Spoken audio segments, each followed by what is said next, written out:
നിങ്ങളുടെ ഇഷ്ട പരമ്പരകൾ എക്സ്ക്ലൂസീവായി സൺ നെക്സ്റ്റ് ആപ്പിലൂടെ തികച്ചും ഫ്രീ ആയി ഇപ്പോഴേ ആപ്പ് ഡൗൺലോഡ് ചെയ്യൂ. എപ്പോ നോക്കിയാലും മൂക്കും പിഴിഞ്ഞ് നിലവിളിച്ചോണ്ടിരിക്കും. പോയി എല്ലാം വൃത്തിയാക്കി വെക്ക്. അതൊക്കെ തേച്ച് കഴുകി വൃത്തിയാക്കി വെച്ചിട്ടാ ഞാൻ ഇവിടെ വന്നിരുന്നത്. ആണോ? എങ്കിൽ ഞാൻ അടുത്ത പണി എന്താ ഉള്ളതെന്ന് നോക്കിട്ട് വരാം. അതുവരെ നിങ്ങളുടെ ഗൂഢാലോചന നടക്കട്ടെ. അവളെ തിരുത്താൻ ആർക്കും കഴിയില്ല ചന്ദ്രി. നിങ്ങള് നിധിയുടെ വീട്ടിലേക്ക് പോകുന്നതാ നല്ലത്. അവിടെ നിങ്ങൾക്ക് സമാധാനമായിട്ട് കഴിയാം. എനിക്ക് അങ്ങോട്ട് പോവാൻ ഒരു താല്പര്യമില്ല. ഇത്രയും കാലം ഏട്ടന്റെ ചെലവ് ജീവിച്ചതിന്റെ പഴി ഞാൻ ഏട്ടത്തിൽ നിന്ന് കേട്ടോണ്ടിരിക്കുക.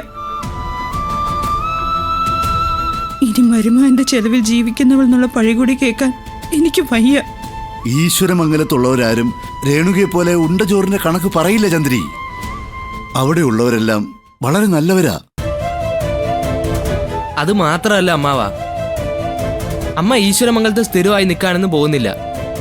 എനിക്കൊരു ജോലി കിട്ടിയ ഉടനെ ഞാൻ അമ്മയെ അവിടെ നിന്ന് കൊണ്ടുപോകും. അതുവരെ അമ്മ ചേച്ചിയോട് അഡ്ജസ്റ്റ് ചെയ്യണമെന്നാ എന്റെ അഭിപ്രായം. എല്ലാം നന്നായി നടക്കും. നിധിയുടെ ജീവിതം ഇപ്പൊ സുരക്ഷിതമായില്ലേ? അതുപോലെ നീ ഒരു കരയ്ക്കെത്തും നിൽക്കില്ലേ? ആരെയും മനസ്സുകൊണ്ട് പോലും ദ്രോഹിക്കാത്ത ചന്ദ്രികയ്ക്കും മക്കൾക്കും ദൈവം നല്ലതേ വരുത്തൂ.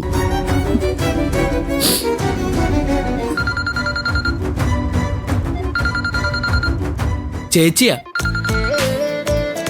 ഹലോ ചേച്ചി, ഞങ്ങള് ചേച്ചിയുടെ കാര്യം പറഞ്ഞുകൊണ്ടിരിക്കുവായിരുന്നു. ചേച്ചിക്ക് 100 ആയുസാ. 100 ആയുസോ?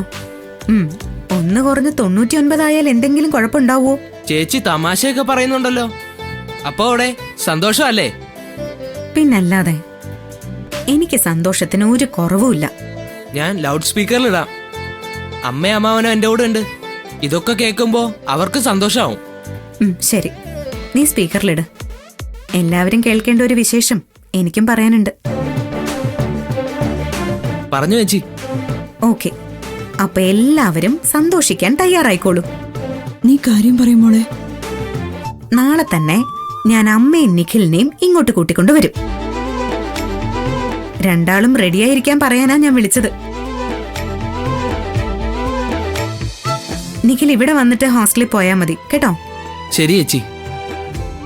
അതൊന്നും ശരിയാവില്ല മോളെ. നീ അവിടെ സന്തോഷമായി കഴിഞ്ഞാ മതി. ഞാൻ ഇങ്ങനെയൊക്കെ തന്നെ മുന്നോട്ട് പോയിക്കോളാം. അമ്മ എന്താ ഇപ്പൊ ഇങ്ങനൊക്കെ പറയുന്നത്? അവിടെ അമ്മായി അമ്മയ്ക്ക് ഒരു സ്വസ്ഥതയും തരില്ല. അങ്ങനെയല്ല മോളെ, ഏട്ടത്തിപ്പോ വളരെ നന്നായിട്ട് എന്നോട് പെരുമാറുന്നത്. എനിക്കിവിടെ ഒട്ടും ജോലിയില്ല. അമ്മ വെറുതെ പറയാ ചേച്ചി. ഇവിടുത്തെ ജോലികൾ മുഴുവൻ അമ്മായി അമ്മേനെ കൊണ്ടാ ചെയ്യിപ്പിക്കുന്നേ.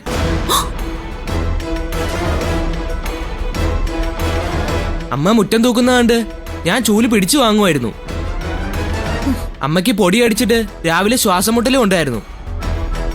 മരുന്നുകളാണെങ്കിൽ തീരാറുമായി. മരുന്നുകൾ ഞാൻ ഇന്ന് തന്നെ വാങ്ങിക്കൊണ്ടുവരാം.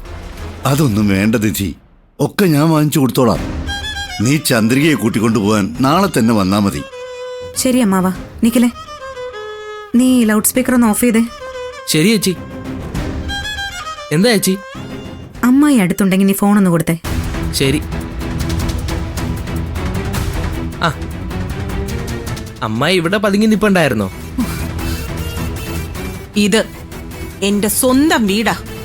ഇവിടെ ഞാൻ പതുങ്ങിയോ പതുങ്ങാതെയോ നിൽക്കും. അത് ചോദിക്കാൻ നീ ആരാടാ? ഞാനാരുമല്ല. ദേ ഫോണിൽ ചേച്ചിയുണ്ട്. അമ്മായിയോട് കാര്യമായിട്ട് എന്തോ പറയാനുണ്ടെന്ന്. എന്നെക്കുറിച്ച് നീ അവളോട് നുണച്ചു കൊടുത്തതൊക്കെ ഞാൻ കേട്ടു. അവളെന്താ എന്നെ മൂക്കി കേറ്റോ? ഫോണിങ്ങതാ. എടി നിധി, ഈ വീട്ടിൽ താമസിക്കുന്നവരെ കൊണ്ട് ഞാൻ എനിക്ക് ഇഷ്ടമുള്ള ജോലികളൊക്കെ ചെയ്യിപ്പിക്കും. നിനക്ക് വല്ല എതിർപ്പോ ഉണ്ടെങ്കിലേ നീ കൊണ്ടുപോയി കേസ് കൊടുക്കടി. ആ, ഞാൻ നിങ്ങൾക്കെതിരെ കേസ് കൊടുക്കുന്നുണ്ട്. പക്ഷേ അതെന്റെ അമ്മയെ ജോലി എടുപ്പിക്കുന്നതിനല്ല. എന്റെ കുടുംബത്തിലെ 100 പവൻ സ്വർണം മോഷ്ടിച്ചതിന്റെ പേരില. ഒരിക്കൽ പോലീസിന്റെ കയ്യിൽ നിന്ന് അമ്മായി രക്ഷപ്പെട്ടത് ഞാനും പാർവതി ആന്റിയും കരുണ കാണിച്ചതുകൊണ്ട് മാത്രമാണ്. ആ കരുണ ഞങ്ങൾ അങ്ങ് പിൻവലിക്കും. അപ്പ പിൻവലിക്കുന്നോ? അതെ, സ്വർണം മോഷ്ടിച്ച കേസിൽ അമ്മായിക്കും പങ്കുണ്ടെന്ന് ഒരു മൊഴി കൊടുത്താ മതി. അമ്മായിയെ അകത്ത് കിടക്കും. അയ്യോ, പിന്നെ ജയിലിലിപ്പോ പഴയ മാതിരി ഗോതമ്പുണ്ടൊന്നുമല്ല. 3 നേരവും നല്ല ഫുഡാ. പക്ഷെ തിളങ്ങുന്ന സാരി ഉടുത്ത് മേക്കപ്പ് ഇട്ട് മിനിങ്ങി നടക്കാനൊന്നും പറ്റില്ല. വിളറി വെളുത്ത് ജയിലിലെ യൂണിഫോം ഇട്ട് കഴിയണം. അയ്യോ, അരുത് മോളെ, ഈ അമ്മായിയെ ചതിക്കരുത്. എങ്കി നിങ്ങൾ ഇനി എന്റെ അമ്മയെ ദ്രോഹിക്കരുത്. നാളെ അമ്മയെ കൊണ്ടുപോകാൻ ഞാൻ വരുന്നത് വരെ അമ്മയെ ഒരക്ഷരം പോലും പറയാൻ പാടില്ല. മനസ്സിലായില്ലേ?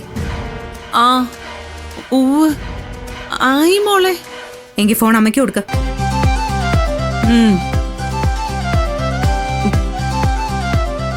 ഞാൻ ഒന്നിലും ഇടപെടുന്നില്ല.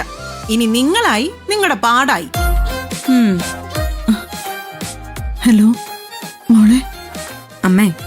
അമ്മ ഇനി അമ്മായി ഒന്നും പറയില്ല. അതിനുള്ള ഡോസ് ഞാൻ കൊടുത്തിട്ടിരിക്കുക. ഇനി എതിർപ്പൊന്നും എന്റെ അമ്മ പറയണ്ട. നാളെ എന്റെ കൂടെ വരണം കേട്ടോ? ശരി മോളെ.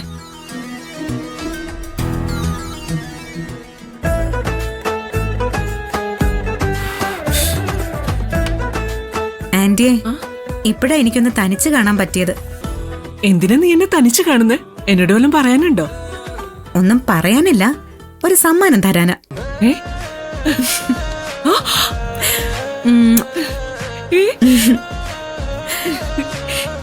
എന്തിനാ സമ്മാനം? ആന്റിക്കൊരു ഉമ്മ തരാൻ കാരണമൊന്നും വേണ്ട. എന്റെ അമ്മയ്ക്ക് കൊടുക്കുന്നത് പോലെ കരുതി ഞാൻ തന്നതാ. എന്നാലും ഇപ്പൊ ഇങ്ങനെ ഒരു സ്നേഹം തോന്നാൻ കാരണം ഉണ്ടാവുമല്ലോ. പറയടി കള്ളിപ്പെണ്ണെ. പറയണോ? ആ, പറയുന്നേ. എന്റെ അമ്മയും നിഖിലിനെയും ഇങ്ങോട്ട് കൊണ്ടുവരാൻ വസുന്ധരാന്റിയെ സമ്മതിപ്പിച്ചില്ലേ? അതിനാണ് ഈ സമ്മാനം. സമ്മതിപ്പിച്ചത് ഞാനല്ല, ഗൗതമ. നിന്റെ ഈ സമ്മാനം ചൂടോടെ അവനെ കൊണ്ട് കൊടുത്താ മതി. ഈ ആന്റിയുടെ ഒരു കാര്യം. എന്തിനാ നാണിക്കുന്നേ? ഭാര്യ ഭർത്താക്കന്മാരായ അങ്ങനെയാ. ജോത്സ്യം പറഞ്ഞത് പ്രകാരം കല്യാണം നടന്നതുകൊണ്ട് മാത്രം ഗൗതമിന്റെ ജാതകദോഷം തീരില്ല. അതിന് നിങ്ങൾ പൂർണ്ണമായി ഒന്നിച്ചു ജീവിക്കണം. ഞാൻ പറഞ്ഞത് മനസ്സിലായോ? ഒരാള് മുറിയിലും മറ്റേയാള് ഹാളിലും കിടന്നാ ശരിയാവില്ല എന്ന്. നീ അവനെ പുറത്തേക്ക് വിടരുത്. ഭാര്യ ഭർത്താക്കന്മാർ ഒരു മുറിയിലാ കിടക്കേണ്ടത്. എങ്കിലേ നിങ്ങൾ തമ്മിൽ അടുപ്പം കൂടൂ. അയ്യോ, മനസ്സിലായി. ഇനി കൂടുതൽ പറഞ്ഞ ആന്റി എന്നെ ചമ്മിപ്പിക്കല്ലേ. പിന്നെ ചമ്മല് എന്നുവെച്ചാ ഈ ലോകത്തിലെ ആദ്യത്തെ ഭാര്യ ഭർത്താക്കന്മാര് നിങ്ങളല്ലേ? എടിമോളെ, ഒരമ്മയുടെ കടമയാ ഞാൻ ഈ പറയുന്നതൊക്കെ. തൽക്കാലം ഇത്രയും കടമ നിർവഹിച്ചാ മതി. ഇതിൽ കൂടുതൽ താങ്ങാൻ എനിക്ക് വയ്യ.